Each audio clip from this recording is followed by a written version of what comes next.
What is up, YouTube? Today I'm going to teach you guys how to study. That's right, study. In med school, information comes at you faster than you could ever imagine, and if you don't have a proper study technique or know how to study, learning that information is almost impossible. For me, the hardest part in med school was actually learning how to study, so I wanted to give you guys 3 tips on how I learned how to study effectively and memorize every single thing in med school. Not everything, but most things. Let's go.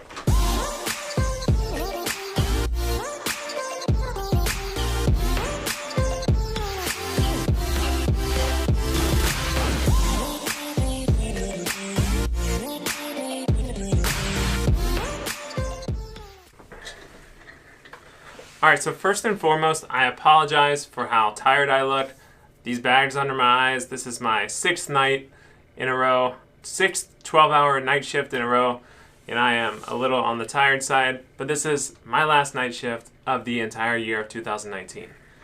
Anyways, tip number 1, find a study spot, create a schedule, and get in a routine. I cannot express to you how much a routine helps you study. For me, my routine was waking up at 5 a.m., going to the library, and studying in my same cubicle or my same table every single day. For me, that was really important because once I sat at that table, it was business time and it was game on. If I were to stay at home, I would dilly-dally around, watch some TV, watch some YouTube.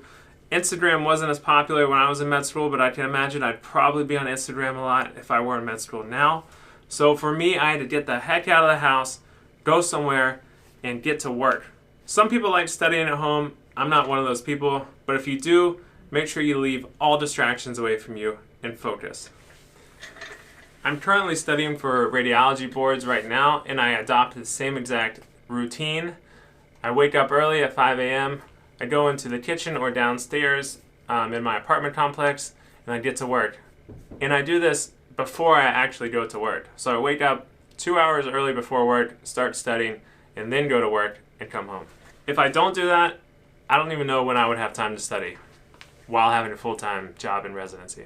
Tip number 2, find yourself a study partner, preferably smart and preferably motivated, and stick with them throughout med school. My study partner in medical school was a girl named Alexandra. Shout out to Alexandra. I don't know if you're watching, but if you do, thank you for everything you did.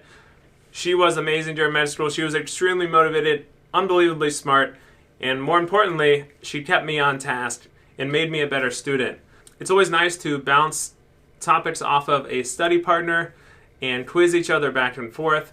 This really helps you nail down the material, and it's always nice to see what that person picked up during lecture and what you picked up, and comparing notes and trying to come up with a condensed version of what to study. Another tip along those lines, what really helped me was actually verbally going over topics. So we would verbally quiz each other, which forces you to think about a topic rather than just being able to pick it out on a multiple choice test. If you were able to recall it and verbalize it, you're much more likely to actually understand it and memorize it versus just being able to pick it out of a multiple choice menu. So study partners are worth their weight in gold if you find the right one. My third tip on how I memorize everything relates to note-taking. In medical school, we get about 100 PowerPoints per test, and each PowerPoint has 40 to 140 slides on it. You have to kind of condense that information and really focus on what's important, and oftentimes condensing that information is actually the hardest part because you don't want to miss anything and you don't want to leave anything out. So this actually goes back to my second tip, which is my study partner and I used to take turns on each PowerPoint. So for instance, if there were 30 PowerPoints, I would take 15, she would take 15, and we would both outline them. And the way we formatted and condensed these outlines was the best thing ever. So this is what we did. So our goal was to fit a PowerPoint onto an entire PowerPoint onto one sheet of paper, landscape mode. So what we would do is go into Excel, split up by columns, 3 to 4 columns of the entire PowerPoint and outline it, and then we would condense it down and fit it to one page. So the font could be really small sometimes, but it was always on a page. So what we ended up having would be like 30 pages of just pure notes like this, all on one page.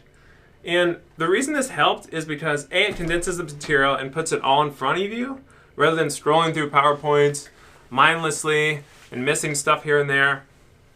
When I looked at this sheet of paper, it was almost like a spatial recognition for me.